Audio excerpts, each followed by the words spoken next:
Good evening, everybody, and welcome to this meeting of the Executive. And I'm in the lower chair tonight, feels much more comfortable.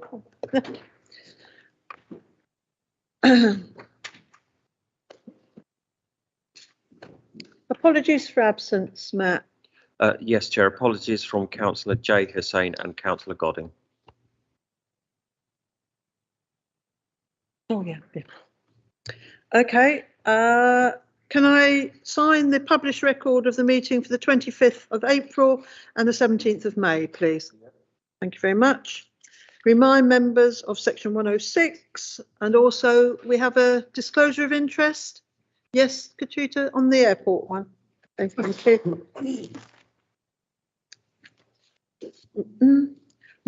We have some business, not, oh, no, let's deal with the minutes first. I've dealt with them, haven't I? So, right. Move on to item 3.1 and business not covered by the current forward plan. Thank you, Hazel. On 2nd February of this year, the Department of Levelling Up Fund Housing and Communities released the Levelling Up White Paper, and this was followed up by the UK Shared Prosperity Fund's formal launch on 13th of April 2022. The UK SPF will support the UK government's wider commitment to level up all parts of the UK by delivering on each of the levelling up objectives, which includes boosting productivity, pay, jobs and living standards. By growing the private sector, especially in those places where they are lagging, spread opportunities and improve public services, especially in those places where they are the weakest. Restore a sense of community, local pride and belonging, especially in those places where they have been lost, and empower local leaders and communities. The multiplier fund is aimed at 19 plus who have not previously achieved GCSE grade 4C or higher maths qualifications. It aims to have more adults achieving maths qualification courses, improve labour market outcomes, and increase adult numeracy across the population. Luton is allocated a total sum of approximately £8 million over the 3 years, which is broken down into UK SPF £2 million and multiplier of 1.2 million. The first round of funding is likely to be with us by the late September, early October 2022. We will get a one-off payment of £20,000 to support the investment plan work and can allocate up to 4% and up to 10% for multiplier of our overall sum of for management and admin. In addition, UK SPF, it needs to include a minimum of capital year 1 10%, year 2 13%, and year 3 20%. And to access our allocation, we need to set out measurable outcomes that reflect local needs and opportunities, which should inform the interventions we wish to deliver. We will be able to choose from investment across 3 investment priorities of communities and place, local businesses and people and skills. There are 41 interventions to choose from for UK SPF and 19 interventions for the multiplier. There is a clear steer from the government to focus on people and skills in year 3 when all European skills money will have stopped. The interventions we choose will be set out in 2 investment plans submitted to the UK government for approval. Initial work has begun to map the interventions against Luton 2040 and where we already have strategies and priorities set out. The multiplier investment plan needs to be submitted by 30th June and the UK SPF investment plan by 1st of August. Due to the timescales involved, it is not possible to present the draft investment plans back to the executive, as the multiplier deadlines is before the next executive meeting, and the UK SPF investment plan requires extensive consultation and engagement with stakeholders across Luton. The first round of engagement will start on 8th of June, with all stakeholders having the opportunity to view the initial proposals and give feedback. To enable officers to complete both draft investment plans and complete the necessary consultation and engagement. It has therefore been proposed that final sign-off on the draft investment plans goes through to the relevant portfolio holders, the leader, the executive, and the Section 151 officer. Once the draft investment plan has been approved with central government, a further report will be represented back to the executive, setting out the plan proposal for the implementation and delivery. Further reporting then from part of the overarching 6-monthly 2040 cycle. So therefore, I would ask the executive to approve this recommendation. Thank you, Aslam. Are there any questions? Are we happy to approve? Thank you very much. Move on to item 5.1, as we've no business not covered by the current forward plan special urgency, and it's the reference from Overview and Scrutiny Board. Rob? Thank you, Chair. This item before you seeks approval for relevant officers to write a formal letter to estate agents, lettings agencies or similar business operating in Luton, reminding them of the regulations regarding the display of estate agent boards. The letter will remind them that those regulations should be adhered to and that the Council will be particularly focusing our attention on tackling instances where requirements are regularly being flouted. At their meeting on the 11th of April 2022, OSB discussed the growing concern amongst members over the recent proliferation of unauthorised estate agent boards. This is causing an avoidable loss in visual amenity for our public and also detrimentally affecting the overall quality and appeal of certain parts of the borough. A range of different options were explored with officers. It was finally agreed by the majority vote that the most appropriate and cost-effective way of tackling the issue is to write to those who regularly operate in the borough. I agree with the reasons set out in the report and support the recommendations. Thank you. Okay, are there any questions, Tom? I agree 100% what I said, but I don't think it's strong enough. I was talking to Peter Chapman today about it, and he seems to think that Stockport has sorted this problem out by employing an enforcement officer, what was paid for by the fines he got for the illegal boards. You know, right into we know a lot of the estate agents in the town, the same people what, you know, rent out the private properties, but what we should be saying to them is, sorry, you put them up, we will fine you. There's one at the top of Kingsway, you know the block of flats? As you come up Kingsway, there's a block of flats in front of you on the other side of the road. The house next to it has got 4 estate agents boards blocking out one of our highway signs there today. So I think what we should do is, as a short-term measure, agree what's being said and support Rob 100% with it. Right to Stockport, find out how they did it, and we should have put fetching enforcement as soon as we possibly can. And if it is true what Peter told me today, that the enforcement officer was paid for by the fines off these signs, implement it as soon as we possibly can. Rob? I'm happy to look into that, Chair. It's a good idea. The main concern around this was the resources and enforcement, purely because the team are dealing with Article 4 directions in the town centre as we speak. So if there's another way that we can look at will help the team enforce it, I'm happy to look at that. Okay, brilliant. So you'll take that back, Rob? Yeah, okay. Any other questions from anybody? Happy to agree? Thank you very much. We now move on to item 2, the Petitions Representations Board.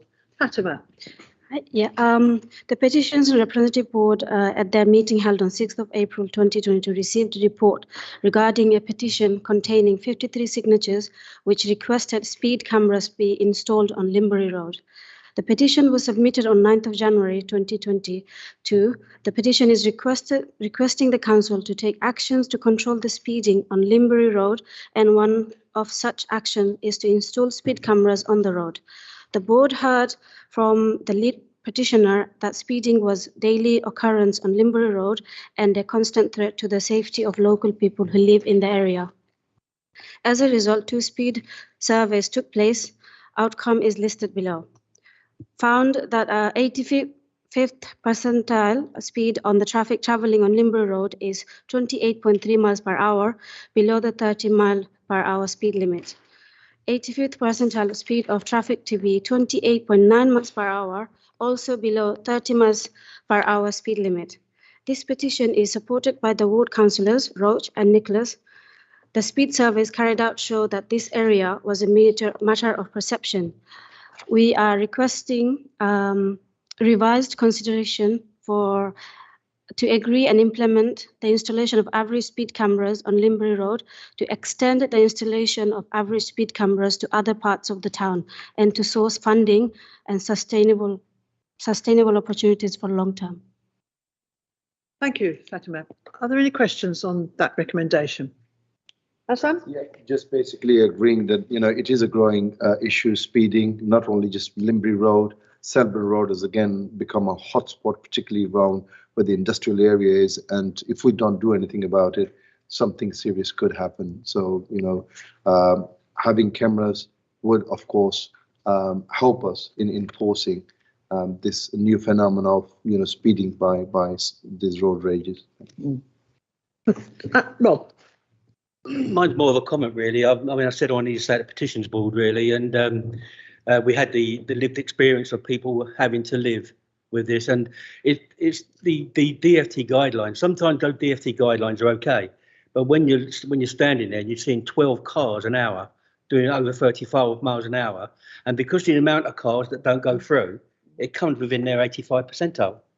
But the lived experience is, wow, 12 cars an hour. This was midday, but I just want to really enforce this, really, because I don't know if anybody saw the news over the weekend about a speed camera was put in Plymouth for a trial period for 8 weeks, and it was a camera, it was an average speed camera on a 20-mile-an-hour zone, and it caught 28,000 drivers.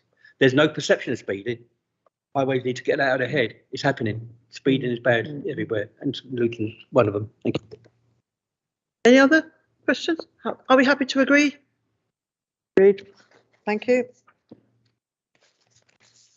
This is the third reference from Overeem Scrutiny Board, and I'd like to thank the Overeem Scrutiny Board for their observations, which are set out in the reference before you this evening.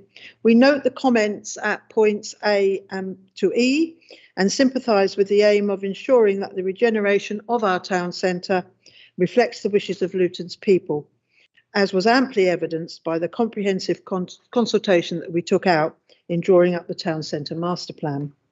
We cannot, however, concur with the proposal put forward at recommendation F. Committees of the executive are unlike other committees. Membership of them is limited to members of the executive. They are able to exercise delegated authority over their executive functions as are allocated to them. And we believe this is to be inappropriate given our long-term and established policy and practice of collective decision-making. Moreover, as decision-making committees of the executive, they would be subject to the same regulations that apply to the executive itself, such as, for example, the requirement to publish a forward plan of key decisions 28 days in advance of the meeting. We do not believe that this is proportionate to the intended nature and role of these bodies. On the other hand, executive advisory groups give a much more flexible approach. The membership is not limited to members of the executive, and they are not empowered to make decisions. This is reversed back to the executive, where it is subject to public scrutiny. They can choose to hold their meetings in public if they wish, but are not obliged to do so. And if they do choose to do so, are not, as advisory bodies, subject to the regulations applying to the executive. We continue to believe that these bodies should be executive advisory bodies. As mentioned, one of the main advantages of this form compared to a committee of the executive is the ability to involve a wider membership.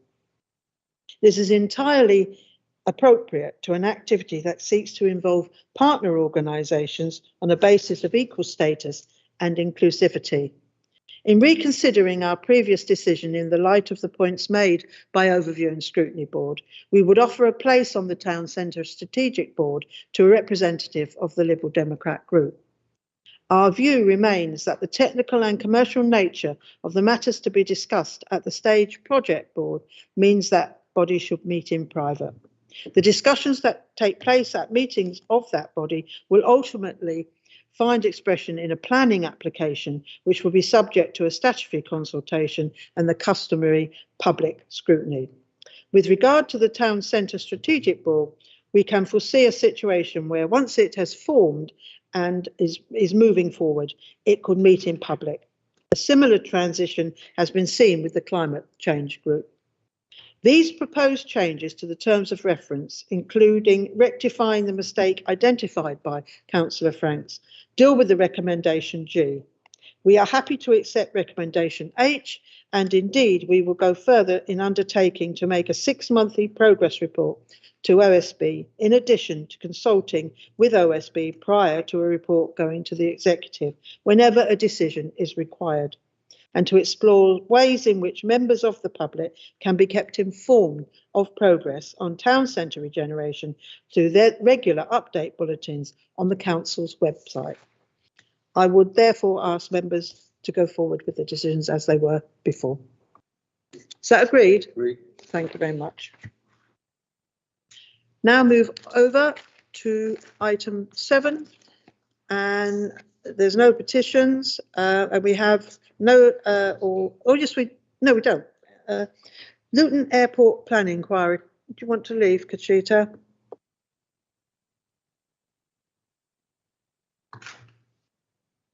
Over to yourself, Rob. Thank you, Chair. Councillors will be aware that the Secretary of State used his powers and issued an Article 31 direction preventing the Council from granting planning permission in order to allow the Secretary of State time to determine whether the application should be referred to him. On the 6th of April 2022, the Council received a letter from the Secretary of State and has directed, under his powers in Section 77 of the 1990 Act, that the application should be referred to him instead of being dealt with by the local planning authority. This means that the application will be subject to a public inquiry, which has now placed an unexpected cost on the Council, which has not been budgeted for. The item before you is therefore to request an additional funds up to 600,000 to support the public inquiry taking place later this year.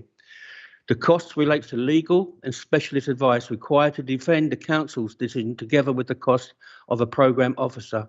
Detailed work has already begun to prepare the Council's evidence, and the programme officer has been appointed. The Service Director of Finance has identified that the cost can be covered by 2022-23 underspends, or if required, from the general contingency. This is set out in the recommendation. In addition to the recommendation in the report, I also wish Executive to consider a further recommendation and give their approval as follows. That the Executive authorises direct appointment of external legal services as permitted by paragraph 10 of the Public Contracts Regulation 2015. A direct award is needed given the time-critical nature of the advice required. Barristers for this kind of matter are not governed by the Public Contract Regulations. The need for specialist expertise on a subject matter which is complex. The contract will be entered onto the contracts register to give transparency around spend. Costs incurred are a result of the government's decision to hold a public inquiry, not the Council's. Thank you. Thank you very much, Rob. Are there any questions on the report? Happy to agree? Oh, Robin, sorry. Thank you, Chair. Just to update members and for absolute clarity, members will be getting the outturn report for financial year 21-22 in coming weeks, and due to some late in-year windfalls that we had for the last financial year, we're anticipating being able to fund this amount from an underspend from last year, rather than it having an impact on this year's budget. Thank you. That's good news then. Okay. Happy to agree. Thank you very much. Can I take the regulation 4 as read?